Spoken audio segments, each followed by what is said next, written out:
What is going on? What is going on? My name is Ashton Anthony, and if you see me and hear my voice, that means you are now tuned in to another episode of the Get Back podcast.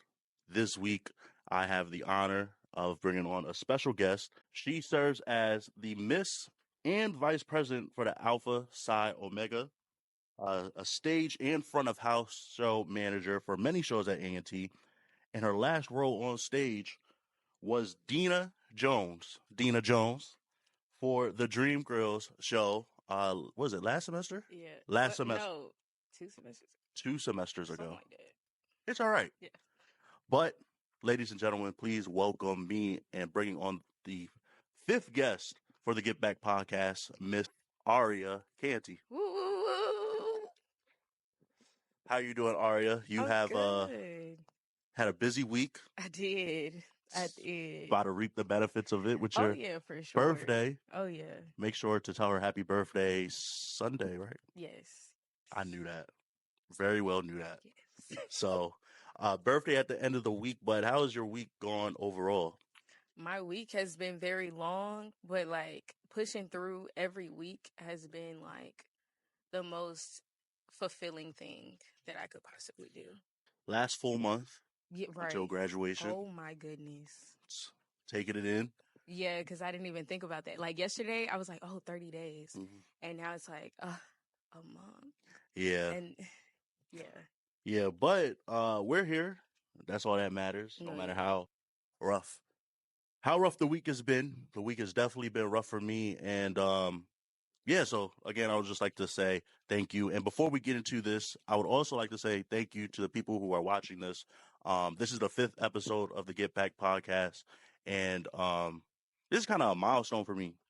And I know it's like 5 is such a small number, but I was taught to, like, with your W's, like, we tend to make our W's lowercase. And we treat our L's, we type out our L's with a uppercase L, and we treat it like it's the end of the world. But we downplay our wins in life. So, backstory, this is like my 3rd time starting a podcast. Twice, and like over my 4 years in college, really my freshman year, I did it, and it was just boring. Like, never really reached 5 episodes. So, just want to give me a little pat on the shoulder. Yeah. Because I never got to 5 episodes before. So, yeah, a cool little milestone, and we'll see you 5 episodes later. And I'm only doing it for 5 or 10. I'm not going to do every 5 episodes. 5, 10, hopefully get to 50, 100, so on and so on. But, yeah, let's get right into it. So, I kind of took inspiration from how your week was going this week. We both had pretty rough weeks. And so this kind of led me into doing this topic. And this topic is, how do we as college students deal with, actually, we're not going to do that. We're going to save that for later. Going over Cowboy Carter. You're a huge Beyonce fan, member of the Beehive. Yes. I listened to the album, but I did not give it a full listen. Just because, it's not really my area, No disrespect to Beyonce. No. I don't want the Beehive trying to come at me crazy. They wouldn't. But how would you, just give your thoughts on the album? How would you rate it? How would you, like, rank it among Beyonce's, like, discography and stuff like that? Me and Beyonce, we go back. Way back. And so the whole ranking situation, I don't think that's, like, of my nature to do that with her, only because, like, I feel like the music that she puts out, she has something in every genre. So I respect her for it because she can switch it up. She's very versatile in that. But as far as Cowboy Carter, I bump it every day, and I'm probably biased because, I love Beyonce. But the first half of the album is kind of like, I don't know, like, you have to get into it. And then, like, the second half is, like, the turn up Beyonce. Yeah. Like, okay, we can, throw down with this one. But, yeah, I love Cowboy Carter, actually. I'm a Southern girl, so definitely when she shouts out the South, that's all me. That's all me. And I appreciate Beyonce for doing this because, like, let me ask you, if somebody like, I don't know, I don't even know, but if like another artist would like try to make that switch into the Western country aspect, I don't think the I guess the amount of like praise or like just the amount of like recognition on the timeline and stuff like that it wouldn't get recognized as much as Beyonce, but it's because that artist is not Beyonce. Like For just sure. straight For pointing sure. at the facts. Like the For artist sure. is not Beyonce. They don't have the fan base that Beyonce has. They Oh, don't yeah. have the reach that Beyonce has. So Oh, yeah.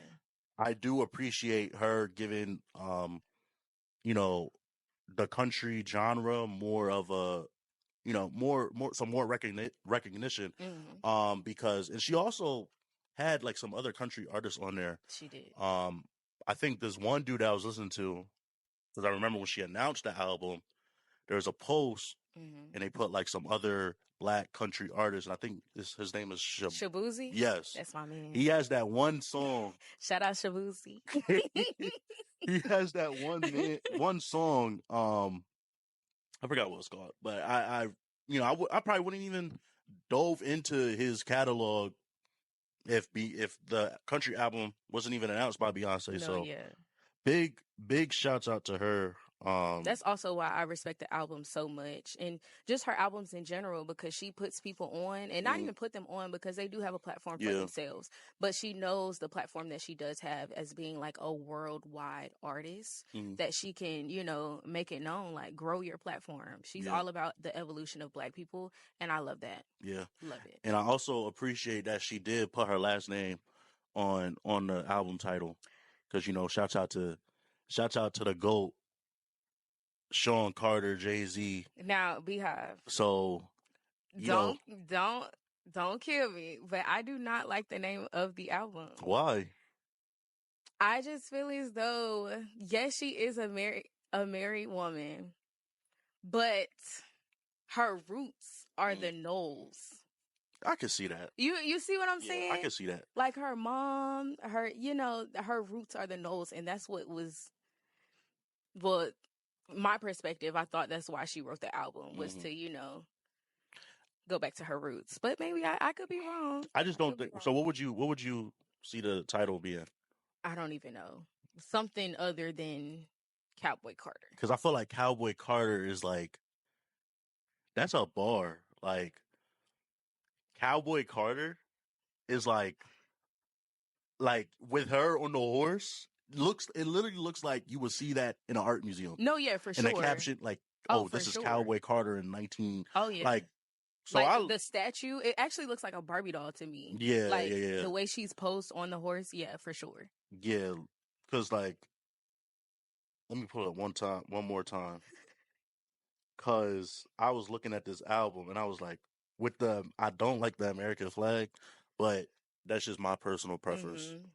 I think she was like alluding to like the American dream, and even in 16 Carriages, she mentions like what she did to get to where she's at today. Yeah. So I think the American dream persona definitely influenced that as well. Yeah. But yeah. So is there like because you're more in tune with the Beehive. I don't really. I mean, honestly, not anymore, like in tune, like how I used to be, because it was so. I went to the Renaissance tour and got floor seats. Didn't even have to pay for them. Really? It was crazy. How? I paid for nosebleeds. Me and my friends, we ended up going really early, and we got wristbands to go on the floor the whole concert. Wow. So like that was a personable moment for me, because I felt like, wow, the dream that I thought could never be achieved just got achieved tonight. Like, and how it close was crazy. were you to her? I was super close. Like, I can send you pictures. That's how close I was. Like face. And she made eye contact with me. Me and Blue had a conversation. Well, You're lying. I know. I'm so serious. So serious. Like, I was like, hey, Blue, I love you. It's actually on my Instagram. Wow. And she was like, because, she can't talk, but. Wow. Yeah. That's actually pretty dope. Like, and she's your favorite artist? Yes. Of all time? Yes. You think she's a better artist than Michael Jackson? Put you on the spot. Yes. Oh, wow. We don't even have to get into that. Yeah, we don't have to get into it. I feel like it's going... For sure. Yeah. We don't have to get into that. You feel like she's a better performer than Michael? Yes. All right, moving on. Moving on. Well, how about... Sorry, no. But, yeah, I'm sorry. I'm on my phone because I'm trying to... There's something that came up and I saw this morning. I wanted to talk about it. Mm-hmm. So let's just pause. Mods who are not cultured at all. Stop dick riding. I don't want to hear, like, when I'm asking general questions, I'm not asking y'all niggas. Stop dick riding. Y'all niggas is black. You're black. You're just black. Just be yourself and hit them with hey. Also, I just bowed the Anarchy hoodie yesterday. Can't wait. Finna resubscribe in a little W female viewer. Big 2 months December 9th. Thank you so much. Bro, you're just fully American. You're African American, bro. That's it. How was that see you in 30? That wasn't an insult. That was strictly you're black. You're not Trinidadian. You're not Jamaican. You're not African. You're not word. You're not Ghanaian. You're not Dominican. You're not Puerto Rican. You're not Cuban. And that little automated, that's like when they get like the little super chat or whatever. Mm-hmm. But yeah, I kind of want to talk about that because I hate how like people of other descents, of other countries like to, and I get it, you want to uplift your culture, that's fine. But don't, especially when you're in America, Right. and I don't rock with this country. Right. But this is my country. We here. My country. We here. All right? America. Yet at the same time, y'all continuously steal American culture. Like music, like vibes, clothing, style, right? Right. Y'all want to talk about, okay, y'all African, y'all Ghanaian, y'all Nigerian, all that. But y'all don't be embracing y'all culture until Black History Month rolls around, and y'all be the ones celebrating Black History Month. First of all, y'all don't be embracing y'all culture any other time, right? Like, and I'm not trying to be like insensitive to anybody and like trying to be like that, but like people in those countries, they be wearing their clothing, dashikis and everything every single day. Why when y'all come to America, y'all don't embrace that same culture? Like people like, and I love Burna Boy, but Burna Boy said that same thing, and it was like, bro, yet you're still dressing like us, you still make your music like us, right? Like, so if you want to distance yourself, or you want to kind of like distance yourself from, and want to call us like, oh, you're just black, like that's what he said, you're just black, you're just African American, you're not. And I, as of somebody who has like Caribbean descent, my mother and my second generation, they were born in America, but my grandfather was born in Guyana. My father was born in America, but my grandmother, his mother was born in Puerto Rico. So when people ask me like, oh, what are you? I don't just say I'm black. I say I'm like, I identify as black, of course, but I'm Guyanese and I'm Puerto Rican. Right? So it's like, and I always hate how like people of other descents of other countries, they don't want to view themselves like as black. Like you ask them, this is what I said at the beginning. It's like, you say, oh, you're black. Or just like in a conversation. It was like, oh no, I'm not black, I'm African. I'm not black, I'm Haitian.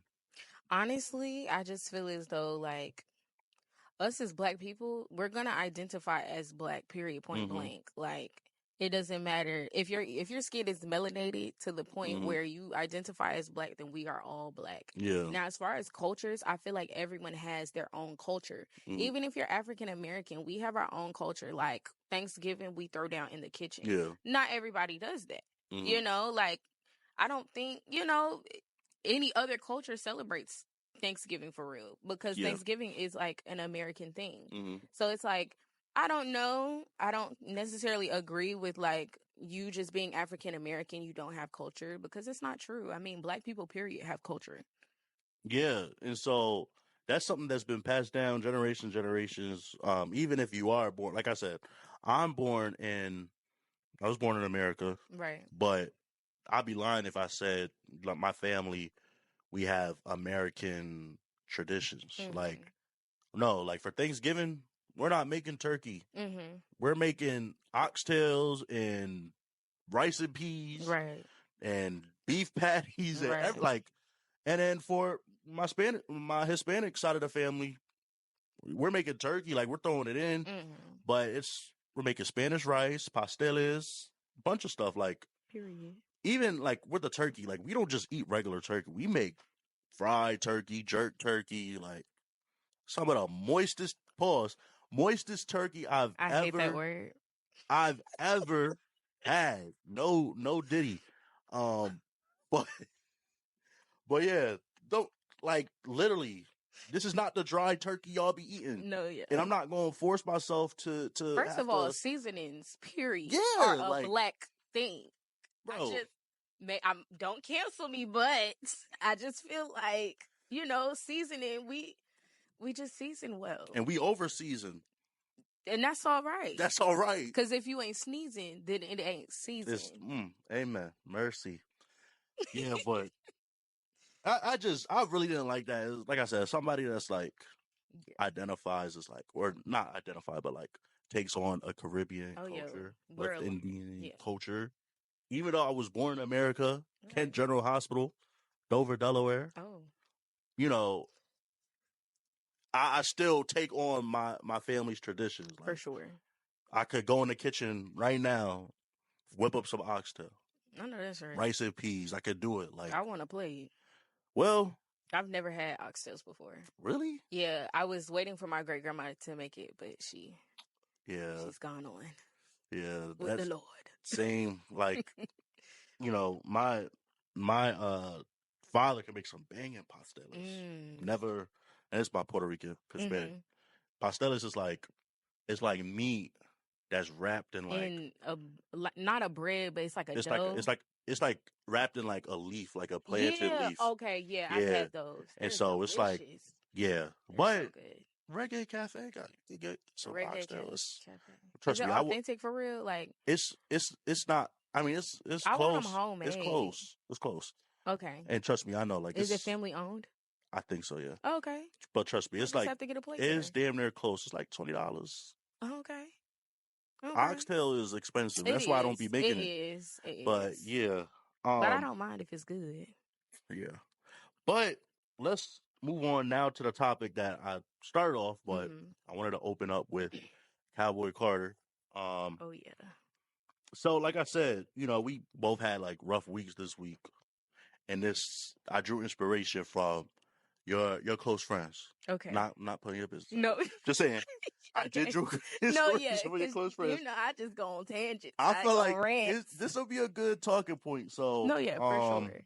Topic is, how do we as college students deal with everyday struggles, right?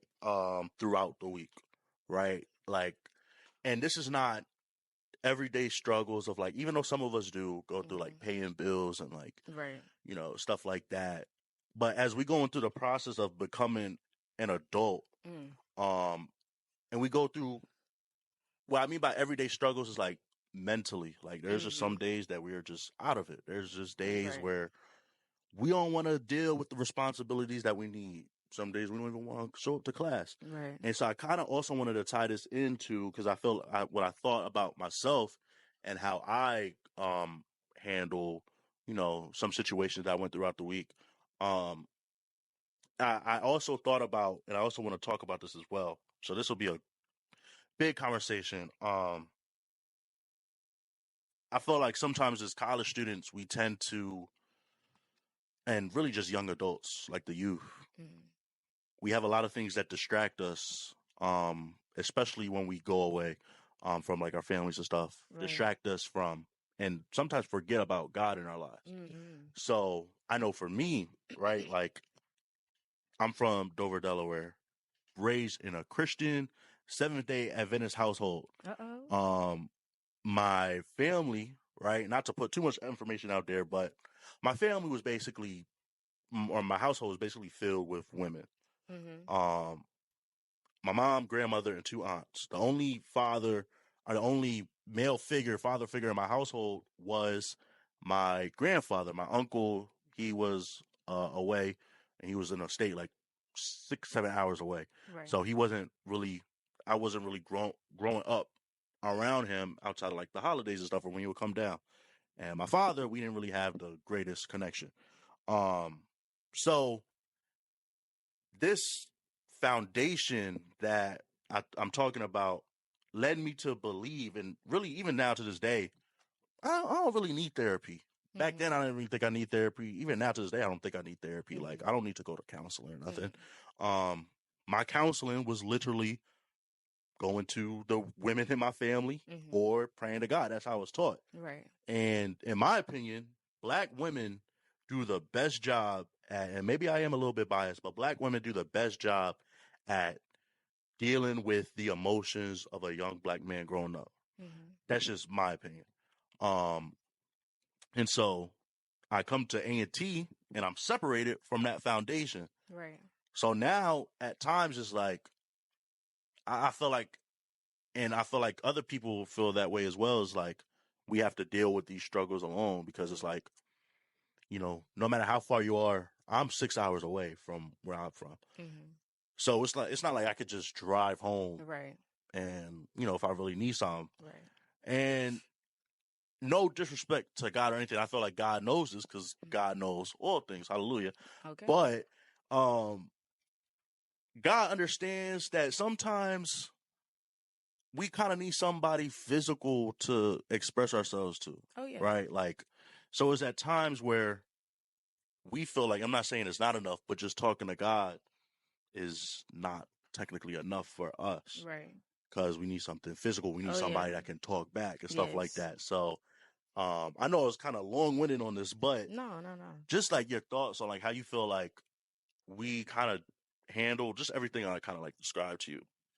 I think we have grown up in similar, backgrounds as far as being Christian based. God is everywhere all the time. If I need anything, I can talk to him at any time, because he knows, cast your cares upon him.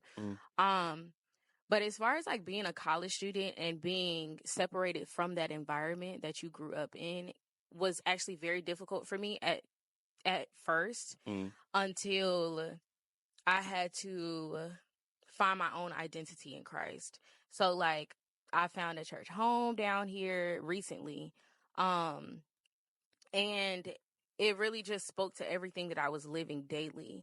And so it was giving me signs, and I'm reading my scripture, things of that nature. And sometimes, like this week, we talked about it was a rough week.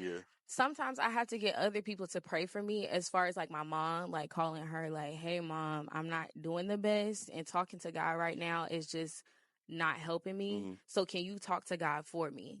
Because that's something that I do agree about Black women being nurturers, like being the best nurturers of Black men and Black women.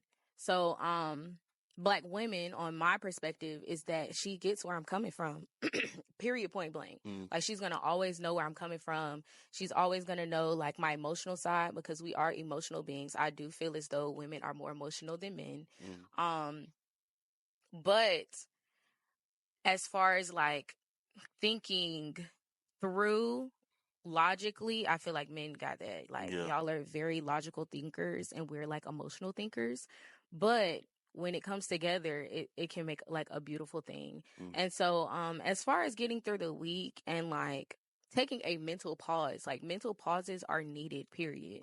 Because if you don't take that pause, then you're just going to in a downward spiral, basically.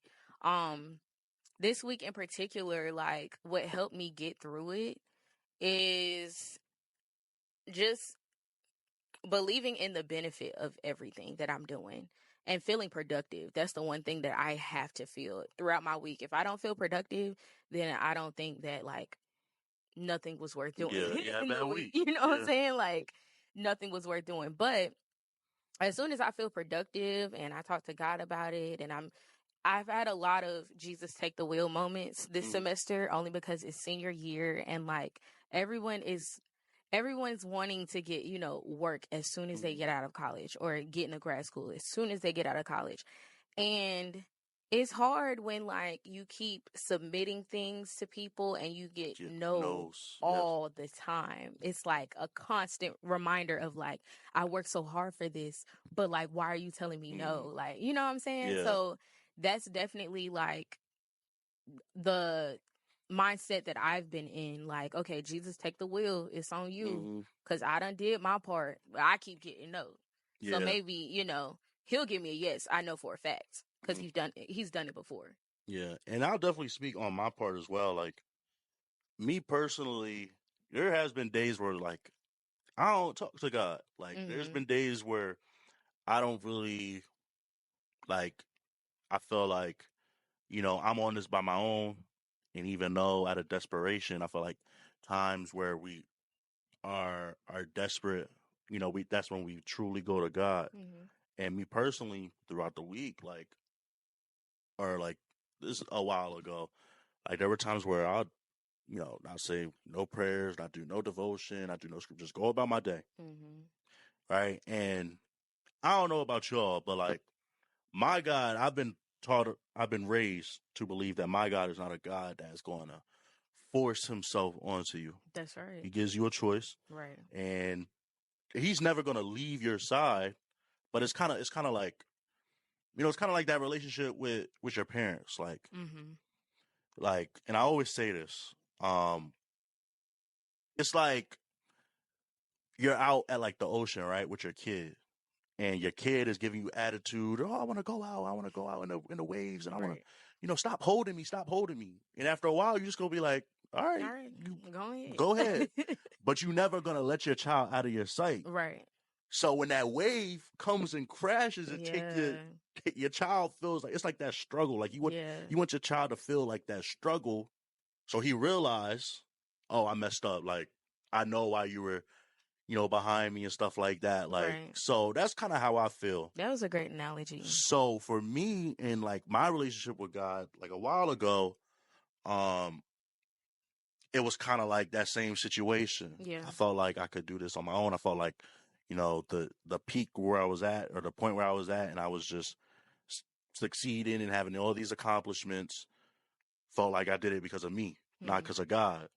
And God was like, all right, like, go ahead. Like, I'm going to show you. when it hits the fan, right. then you're going to realize. And that was kind of a moment where I had to, like, a gut punch, like, literally, like, oh, okay, now I see. Yeah. And so I felt like that's also the case with, like, college students, not just at A&T, but other places as well, like, just young adults, like, not even just, just to college, but it's just like, we're having fun, and we have, like, all of these heights during our youth, and we think, oh, it's because of us, and so God is a God that's going to walk you through it, and he knows how it's going to end. Like, I don't think God is going to, and I was talking with my aunt. My aunt is she's a pastor's wife. And she preaches from time to time. Okay. But yeah, she was telling me, she was just like, you really think God is just going to play games with you? Like, you think God is going to troll you? Like, what is that benefit for God to, like, put you through these useless games? Like, everything he's doing for a reason. I do believe the battles that God gives us, he's not going to give us a battle that we can't take. Right. Right. So that's just how I viewed this week. I know you viewed it kind of similarly. So, yeah. For sure. I will also say that like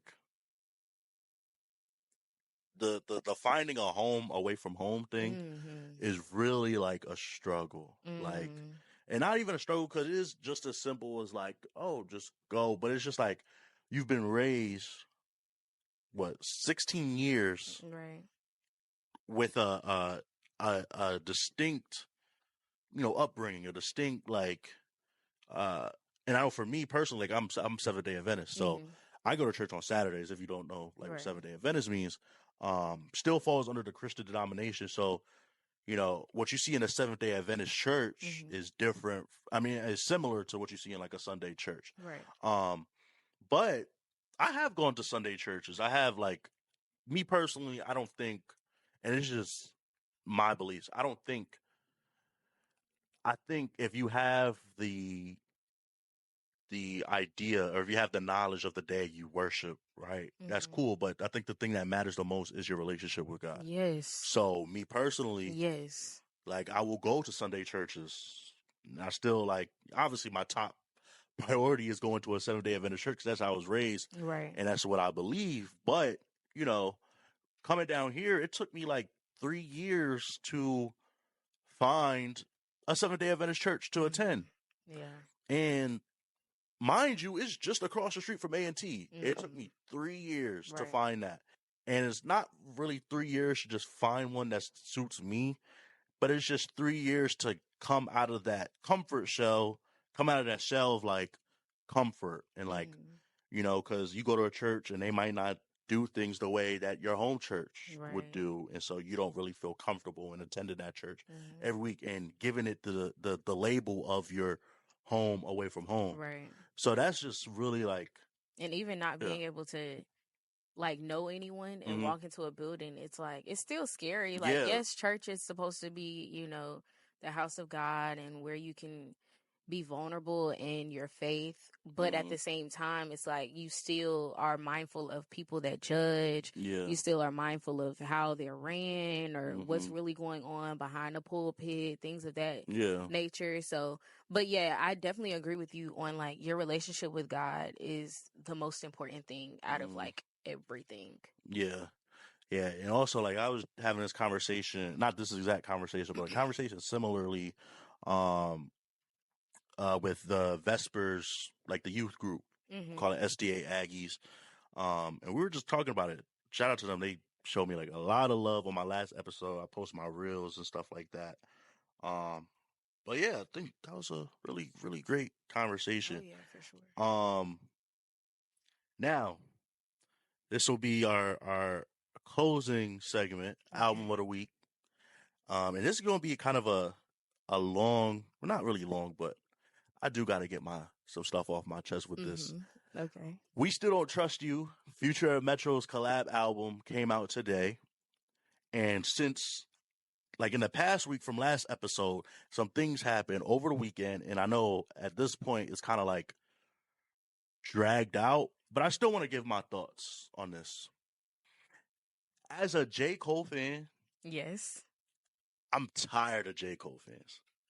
I'm really just tired of J. Cole fans. Wait a minute. And I'm gonna give a little backstory. And I ain't even trying to get passionate about this. And I'm not saying I have like no fan base on my podcast. I'm not saying I have no draw, no nothing. I get only X amount of views every week. I'm just starting. But there are people that I know are watching this.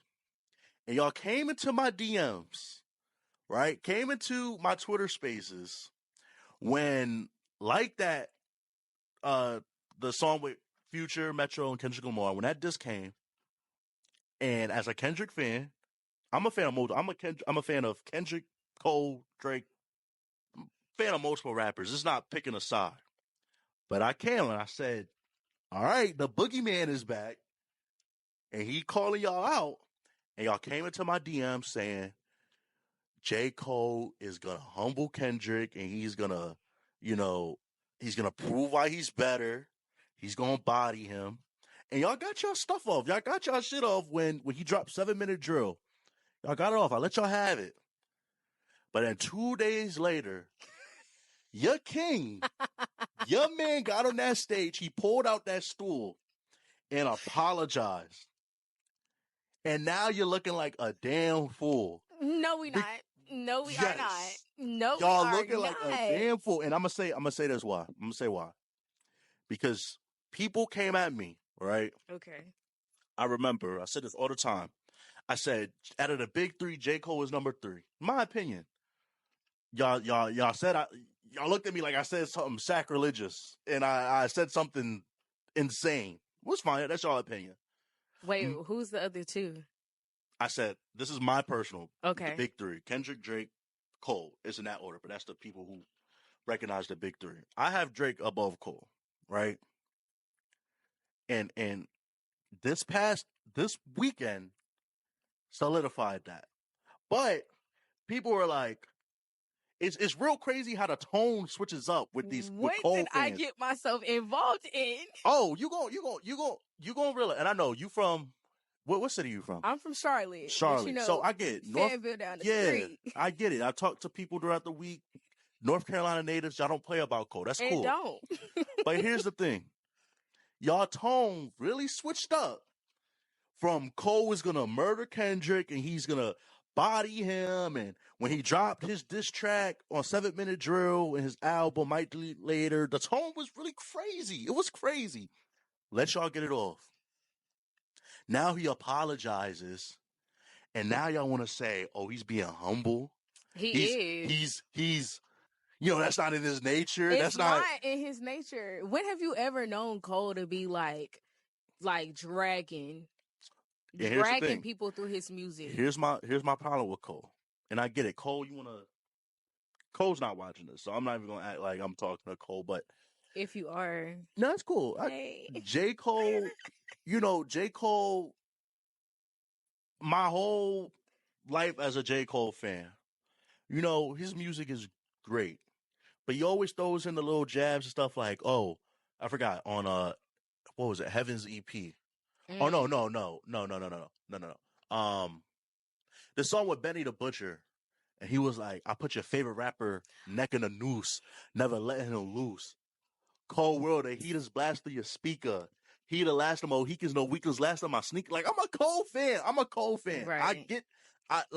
I'm not new to this. I'm true to this. Oh, okay. Cole talking about, our bottom, your top 5 favorite MCs is, talking all this stuff. And that's why, like I said last week, when people thought Kendrick was just talking to Drake. No, he said, J. Cole, it's time for you to prove that you a problem, right? He said, I hope them sentiments symbolic, right?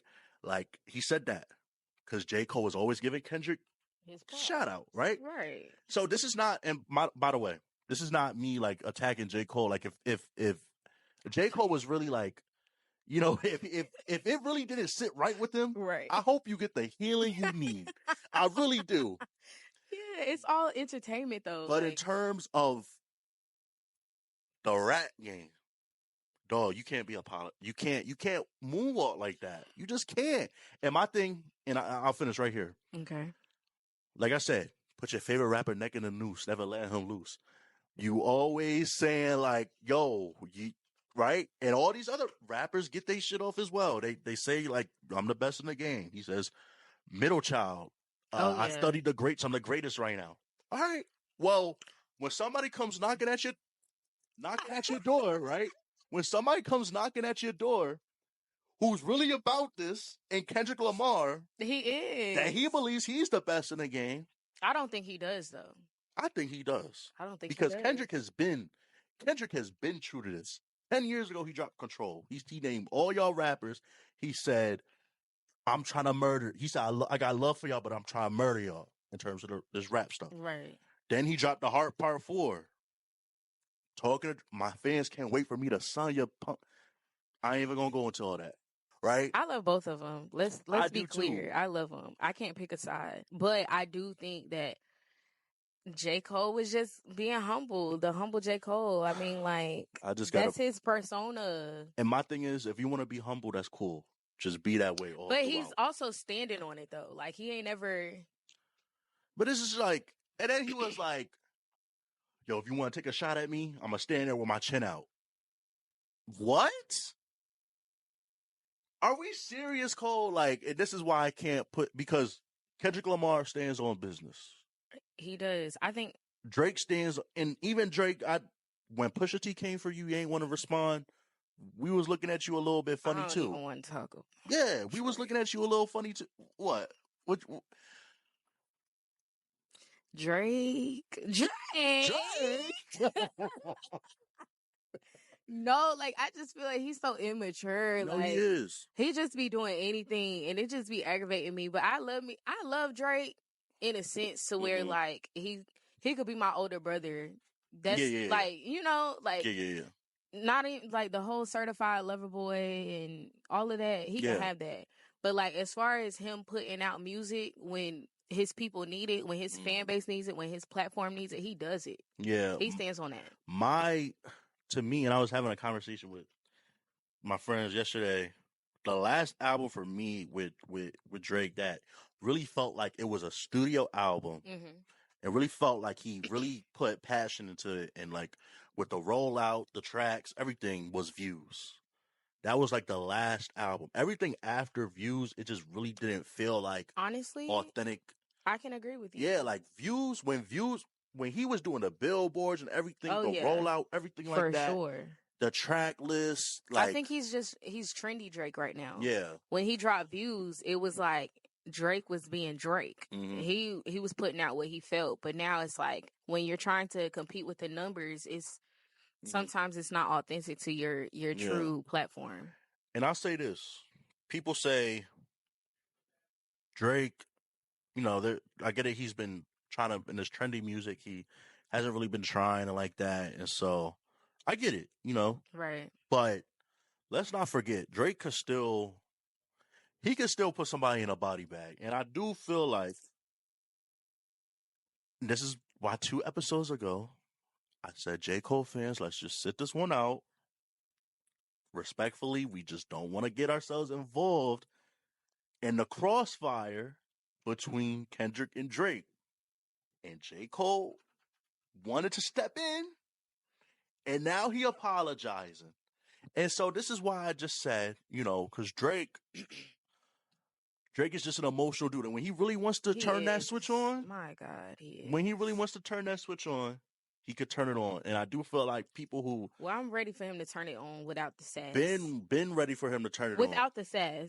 And this is why I enjoy Kendrick Lamar taking a shot at these people. And this is why I enjoy their beef, quote unquote beef. Like J. Cole and Kendrick, they keep it like without the sass. Yeah. They're not tweeting about such and such and tweeting this and tagging who. Drake putting zesty Instagram captions. Literally. And then posting himself up, flicked up with some clips and braids in his head. Like, my guy. With the, what's the things called? The little beads? I'm just, Drake. I know you have it in you, but just, I think that's why I like Drake, he fell off with me. But I still listen to him. His little trendy bops. I like it. Yeah. But yeah, and so back to like album of the week though. That's just because I've been talking about J. Cole for all past 3 weeks, and people think I'm a J. Cole hater. No, J. Cole still got love for you. Still my guy. I will always have love for J. Cole. But let's just sit this one out. And I appreciate you wanting to sit this one out. Cause crazy Kendrick was gone. We gonna see. Put you in a little body bag, but that's my guy Kendrick. But we still don't trust you.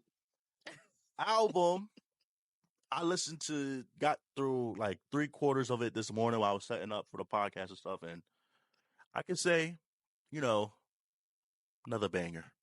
I can say it's another banger. It's not the same vibe as We Don't Trust You.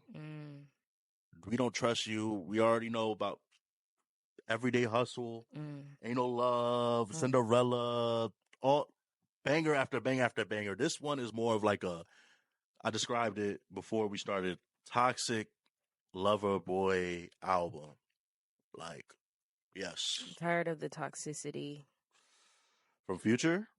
From any artist, really. But it's not, when I say toxic, it's not like No, it's toxic. I listened to the album last night. Well, this morning, technically. It's not as toxic as Future can get, though. I'll say that. And that's sad.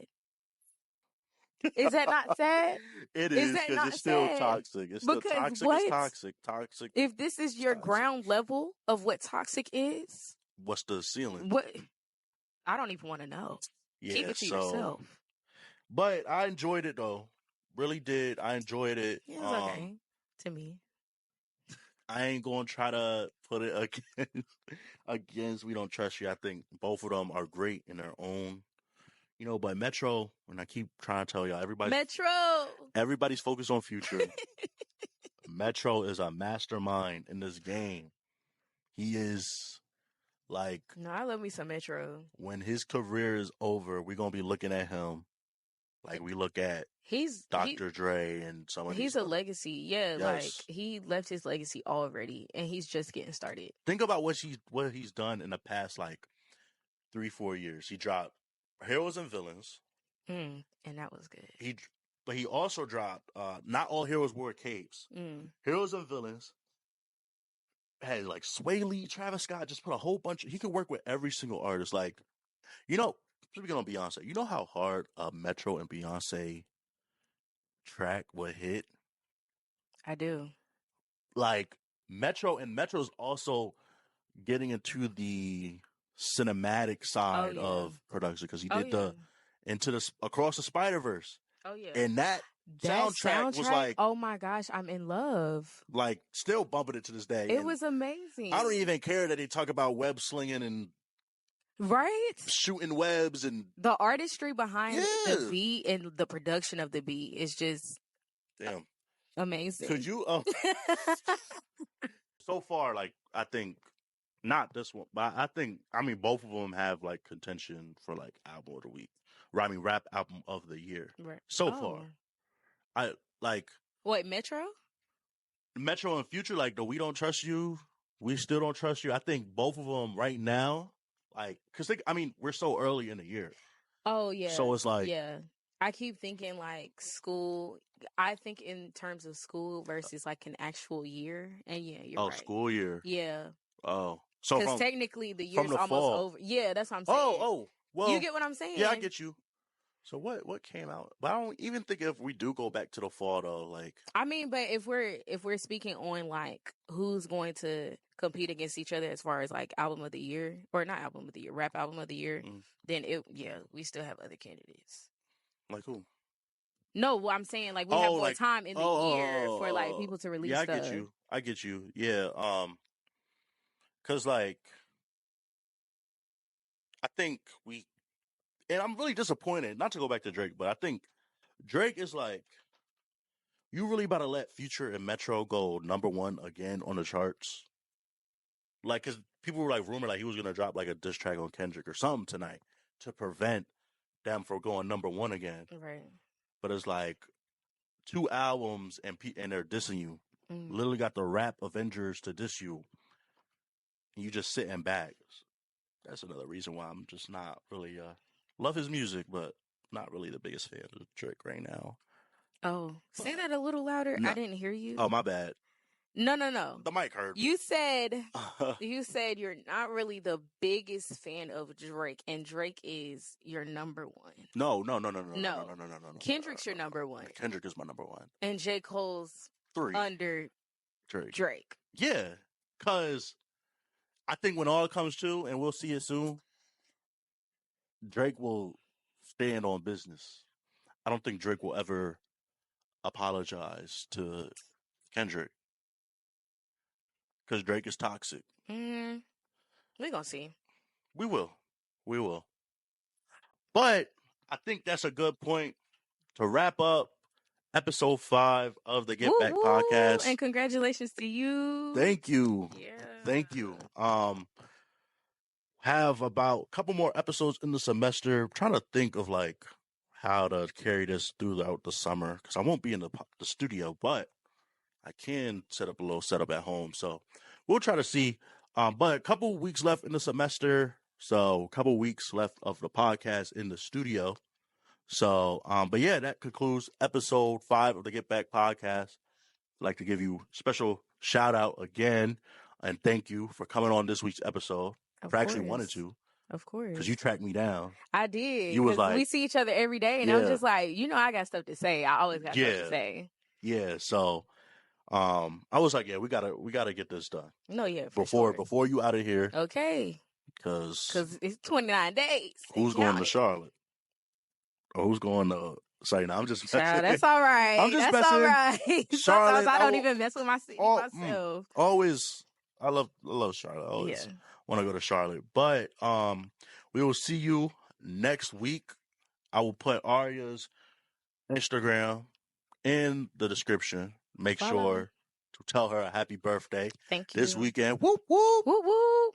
Yeah, so big deuce. Oh.